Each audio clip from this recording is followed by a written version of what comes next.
Hi everyone! So I'm back again today with a new episode of Daniel Smith versus Roman Szmal. Today we're going to be looking at Mars Black, PBk11. Daniel Smith's version is called Lunar Black, and Roman Szmal actually has two versions of PBk11. One is Aquarius Black, and the other is Mars Black. I didn't get Aquarius Black just because everyone seems to have it, and I have Van Gogh's version of Oxide Black, and that one isn't opaque, whereas the Mars Black of Roman Szmal, they claim that it's opaque compared to Aquarius Black. So I thought, I might as well just get this one and try it out. In terms of similarities and differences, they're both black and granulating, so that's fine.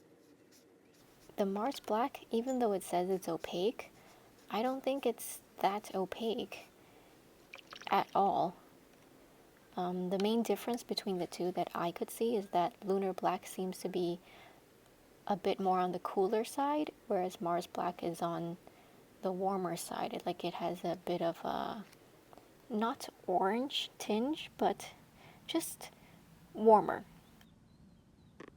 Well, that's it for today. Thank you for watching. Don't forget to drink lots of water and stay hydrated.